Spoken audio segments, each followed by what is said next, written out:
नमस्ते दोस्तों, वंदे मातरम। स्वागत है आपका एक बार फिर से कक्षा 10 आरबीएससी के चैप्टर नंबर 3 विज्ञान के, जिस पाठ का नाम है आनुवंशिकी। इसके महत्वपूर्ण नोट्स एवं अध्ययन बिंदु हैं जो थोड़े से समय में भी आपको पूरा पाठ याद करवा देगा।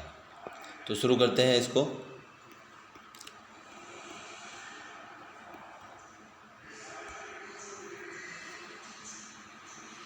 आनुवंशिकी।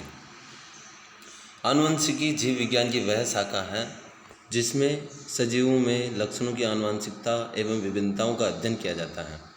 आनुवंशिकी या जेनेटिक्स कहलाता है। जेनेटिक्स शब्द का प्रथम प्रयोग बैटसन ने किया था। अब आनुवंशिक लक्षण जो होते हैं वह लक्षण जिनका सजीवों में लैंगिक जनन द्वारा पीढ़ी दर पीढ़ी संचरण होता है उन्हें आनुवंशिक लक्षण कहते हैं। वंशागति या हेरिडिटी। आनुवंशिक लक्षणों का जनक पीढ़ी से संतति पीढ़ी में संचरण वंशागति कहलाता है। हेरिडिटी शब्द का सर्वप्रथम प्रयोग स्पेंसर ने किया था। लैंगिक जनन में जीन विनिमय के कारण एक ही जाति के सजीवों के मध्य परस्पर विभिन्नताएं पाई जाती हैं। सबसे पहले ग्रेगर जॉन मेंडल को आनुवंशिक का जनक कहा गया। इन्होंने उद्यान मटर, जिसका वानस्पतिक नाम पाइसम सटाइवम होता है, पर संकरण करवाया था। इनके प्रयोगों को पुनः ब्रून सोसाइटी ऑफ नेचुरल हिस्ट्री के सामने प्रस्तुत किया गया। सन 1866 में इन्हें इस सोसाइटी की वार्षिकी में पादप संकरण प्रयोग के नाम से प्रकाशित किया गया था। मेंडल के नियमों की पुनः खोज योगो डी ब्रीज, जर्मनी के कार्ल कोरेंस व ऑस्ट्रेलिया के एरिक वॉन सेरमक ने अलग अलग कार्य करते हुए की। मेंडलवाद के आनुवंशिकता के नियमों को मेंडलवाद कहा जाता है।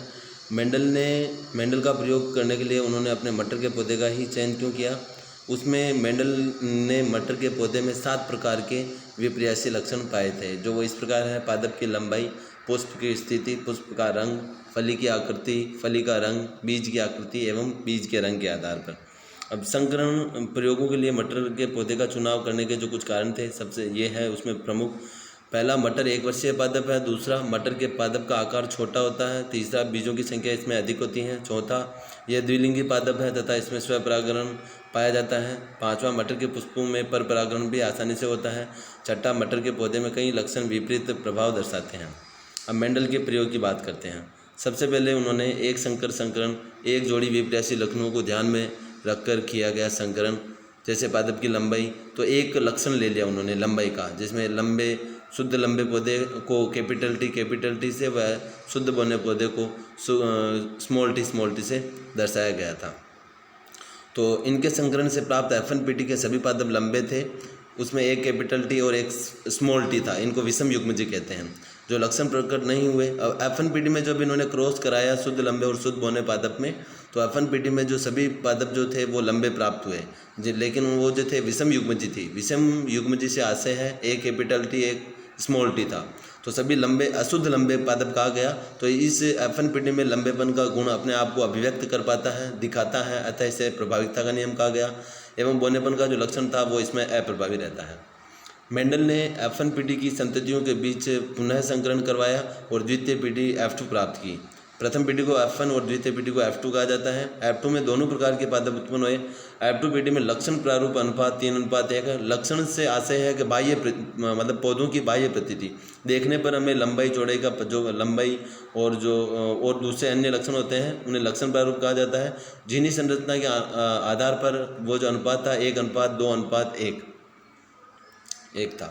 अब आगे बढ़ते हैं। इसमें एक संकर संकरण को किस प्रकार उन्होंने समझाया था। एक संकर संकरण में एक कैपिटल टी कैपिटल शुद्ध लंबे, ये क्रॉस का निशान जो है संकरण को दर्शाता है। स्मॉल टी शुद्ध बौने। जब इन दोनों में संकरण कराया तो एफएनपीटी में एक कैपिटल टी और दूसरा स्मॉल टी, ये विषम युग्मजी लंबे पादप थे या अशुद्ध लंबे पादप थे। सारे पौधे इसी प्रकार के प्राप्त हुए। फिर F2 पीढ़ी में इन्होंने क्या किया था, जो F1 पीढ़ी में प्राप्त एक कैपिटल टी और स्मॉल टी था, इनके बीच में परस्पर क्रॉस कराया। तो आप देख सकते हैं F2 पीढ़ी में यहाँ पर शुद्ध लंबे कैपिटल टी, 2 पौधे अशुद्ध लंबे कैपिटल टी स्मॉल टी और एक पादप इधर शुद्ध बोना, तो 1:2:1 इसको कहा गया।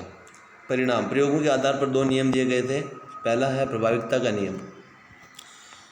एक जोड़ी विपर्यासी लक्षण वाले पौधों का संकरण कराने पर एफएनपीटी में एक लक्षण ही प्रकट होता है, उसे प्रभावी लक्षण कहते हैं। जो लक्षण एफएनपीटी में अपने आप को अभिव्यक्त नहीं कर पाते उन्हें अप्रभावी लक्षण कहा गया। और इस नियम को प्रभाविकता का नियम कहा गया। द्वितीय नियम जो है इसको पृथक्करण अथवा युग्मकों की शुद्धता का नियम भी कहते हैं। F2PD में दोनों लक्षण प्रकट होते हैं। जनन के दौरान युग्मकों के बनने के समय एक दूसरे से पृथक होना पृथक्करण कहलाता है, यानी जो सभी जो गुण जो थे वो अलग अलग अपने आप को अभिव्यक्त करते हैं। संकर संतति विषम युग्मजीय होती हैं। इसमें कारक युग्म के दोनों कारक साथ साथ रहते हैं, लेकिन युग्मक के निर्माण के समय एक युग्मक में एक ही कारक उपस्थित होता है, इसलिए इसे युग्मकों की शुद्धता का नियम भी कहा जाता है। द्विसंकर संकरण, एक संकर संकरण में एक ही लक्षण की वंशागति का अध्ययन किया जाता है और द्विसंकर संकरण में दो लक्षणों की दो जोड़ी विपर्यायी लक्षणों को ध्यान में रखकर किया गया संकरण द्विसंकर संकरण कहलाता है। जैसे बीज का आकार एवं बीज का रंग, ये अपन पढ़ेंगे अभी इसमें आगे। मेंडल ने मटर के शुद्ध गोल एवं पीले बीज वाले पादपों का संकरण शुद्ध झुर्रीदार व हरे बीज वाले पादपों से करवाया। F1PD में गोल एवं पीले बीज वाले पादप प्राप्त हुए। इसको आप गोल को राउंड और पीले बीज को येलो से इंडिकेट कर सकते हैं। प्राप्त हुए अर्थात गोल एवं पीले बीज का कारक प्रभावी एवं झुर्रीदार तथा हरा कारक अप्रभावी था। F1PD के पादपों में स्वपरागण कराकर F2PD प्राप्त की। F1PD के पादपों में उपयुक्त चारों कारक F2PD में स्वतंत्र रूप से प्रकट हुए, अर्थात इनके बीज गोल भी थे, गोल और पीले थे, गोल और हरे थे, झुर्रीदार और पीले थे, झुर्रीदार और हरे प्रकार के थे। तो F2PD के पादपों में लक्षण अनुपात जो था वो था 9:3:3:1 और इसे द्विसंकर अनुपात कहते हैं। और इसका जीन के अनुसार जो अनुपात था इसको आप ऐसे भी याद कर सकते हैं, वैसे 122, 412, 121 यूँ भी कर सकते हैं, या फिर ऐसे कर सकते हैं 12 × 2 24, 24 का आधा एक बार। ये मतलब ट्रिक है, जैसा आपको अच्छा लगे वैसे आप कर सकते हैं। ये समजीनी अनुपात है और 9:3:3 ये समलक्षणीय अनुपात है। द्विसंकर संकरण इस प्रकार से किया गया। कैपिटल R कैपिटल Y का क्रॉस स्मॉल r वैसे इनको अपन रिप्रेजेंट किया गया शुद्ध और गोल पीले बीज से, और ये है शुद्ध झुर्रीदार और हरे बीज। तो परस्पर इनका संकरण कराने से पहले तो ये इनके युग्मक बने, ये RY कैपिटल RY, फिर capital R small r capital Y और स्मॉल r y, इस प्रकार के युग्म बनने दोनों में। फिर इनको अपन गुणा करते ना गणित में, उसी प्रकार से ये हमारे को सारे पादप प्राप्त हो जाते हैं। तो इसमें फिर आगे ये द्विसंकर संकरण पर आधारित था। परिणाम जो हमें प्राप्त हुए, एक एकल संकर संकरण में तो 3:1 लक्षण प्रारूप था और द्विसंकर संकरण में 9:3:3:1 प्राप्त हुआ। जीन प्रारूप एकल संकर संकरण में जो पहले दो नियमों में हुआ था 1:2:1 और द्विसंकर संकरण में ये 122, 412, 121 बीच में अनुपात का चिन्ह लगाएंगे तो हम द्विसंकर संकरण का जीन अनुप्रारूप प्राप्त हो जाएगा। ये है इसका, जैसे 12 × 2 24, फिर 24 का आधा एक बार, 24 का आधा एक बार, यानी 12 1। स्वतंत्र अपीवन का नियम, 2 या 2 से अधिक जोड़ी विपर्यासी लक्षणों वाले जनकों के मध्य क्रॉस करवाया जाता है। क्रॉस मतलब संकरण। तो सभी लक्षण स्वतंत्र रूप से प्राप्त होते हैं। एक लक्षण की वंशागति पर दूसरे लक्षण की उपस्थिति का इसमें कोई प्रभाव नहीं पड़ता। अब इसमें कुछ इंपॉर्टेंट टॉपिक जो है छोटे छोटे जो हैं, जो अभी 2020 में जो परीक्षा हुई उसमें भी आए हैं। संकर पूर्वज संकरण बैक क्रॉस, यदि F1PD जो थी के पौधे का संकरण दोनों जनकों में से किसी एक के साथ किया जाता है तो उसे संकर पूर्वज संकरण कहते हैं। ये 2 प्रकार का होता है। एक तो बाह्य संकरण, इसमें F1PD के पौधे का संकरण प्रभावी जनक से कराते हैं तो ये बाह्य संकरण है। इससे सभी पौधे प्रभावी लक्षण वाले प्राप्त होते हैं, अतः इसका लक्षण प्रारूप 100% प्रभावी पौधे लंबे हो गए, जबकि जीन प्रारूप 1:1 होगा, अर्थात 50% समयुग्मजीय लंबे और 50% विषम युग्मजीय लंबे। ये F1PD में प्रभावी जनक से कराने का बता रखा है। दूसरा है परीक्षण संकरण। इसमें F1PD के पौधे का संकरण, उसमें जैसे अपन ने बाह्य संकरण में प्रभावी से कराया था, तो इसमें अप्रभावी जनक के साथ कराते हैं। इससे प्राप्त संतति का लक्षण तथा जीन दोनों समान 1:1 होता है, अर्थात 50% विषम युग्मजीय लंबे तथा 50% समयुग्मजीय बौने। अब मेंडल के वंशागति के नियमों का महत्व क्या है? ये पहला है, अधिकांश हानिकारक घातक जीन अप्रभावी होते हैं, इस कारण प्रभावी जीन की उपस्थिति में रोग कारक ये नहीं रह पाते हैं। दूसरा, पृथक्करण के नियम से जीन संकल्पना को मजबूती मिली। तीसरा, इससे नए लक्षणों के बारे में पता चलता है। चौथा, इससे अनुपयोगी लक्षणों को हटाया जा सकता है तथा उपयोगी लक्षणों को एक साथ एक साथ एक ही जाति में लाया जा सकता है। इससे अधिक रोग प्रतिरोधी फसली पौधों को विकसित किया जा सकता है। मानव जाति के सुधार से संबंधित विज्ञान की शाखा सुजननी की, आप ध्यान रखना 1 नंबर का प्रश्न बनता है इससे, मेंडल के नियमों पर ही आधारित है। इसके कुछ और भी नोट्स हैं, अगर ये आपको समझ में नहीं आए तो ये इससे जैसे वो भी अपन इसके भी चर्चा कर लेते हैं। आनुवांशिकी जीव विज्ञान की वह शाखा जिसमें लक्षणों की वंशागति तथा विभिन्नताओं का अध्ययन किया जाता है, आनुवांशिकी या जेनेटिक्स कहलाता है। जेनेटिक्स शब्द का प्रथम प्रयोग बैटसन ने किया था, जैसा अपन ने पहले पढ़ा। आनुवांशिक लक्षण सजीवों के वह लक्षण जिनका पीढ़ी दर पीढ़ी संचरण होता रहता है। वंशागति आनुवांशिक लक्षणों का जनक पीढ़ी से संतति पीढ़ी में संचरण वंशागति कहलाता है। हेरिडिटी शब्द का प्रयोग स्पेंसर ने किया था। आनुवांशिक का जनक ग्रेगर जॉन मेंडल जी.जे. मेंडल को कहा जाता है। मेंडलवाद मेंडल उद्यान मटर पर किए गए संकरण प्रयोगों के परिणामों के आधार पर वंशागति के नियमों का प्रतिपादन किया। मेंडल की आनुवंशिकता के नियमों को ही मेंडलवाद कहा जाता है। मेंडलवाद की पुनः खोज जो Hugo de Vries, Carl Correns, Erich von Tschermak नामक वैज्ञानिकों ने की थी। मेंडल की सफलता के कारण मेंडल द्वारा उचित पादप मटर का चयन करना, एक समय में 1 या 2 ही लक्षणों की वंशागति का अध्ययन करना, सभी परिणामों को सावधानीपूर्वक सांख्यिकीय विश्लेषण करना। और आगे बढ़ते हैं। मटर के पौधे के चयन के निम्न कारण थे। ये है इस प्रकार। मटर 1 वर्षीय पादप है।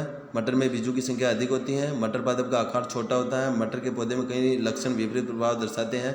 मटर द्विलिंगी पादप है और इनमें आसानी से स्वपरागण पाया जाता है। मटर के पुष्पों में परपरागण भी आसानी से हो जाता है। ये 7 लक्षण हैं जिनके आधार पर मटर के पौधे का प्रयोग लिया था। इस प्रयोग में आनुवांशिक शब्दावली में जीन, एक लक्षण को नियंत्रित करने वाले आनुवांशिक कारकों को जीन कहा जाता है। संकरण, नर और मादा के बीच में हुए लैंगिक जनन को संकरण कहते हैं। एफएनपीडी, संकरण से प्राप्त प्रथम पीढ़ी को एफएनपीडी कहते हैं। F2PD, एफएनपीडी के संकरण से प्राप्त पीढ़ी को F2PD कहते हैं। इसमें आगे बढ़ते हैं। और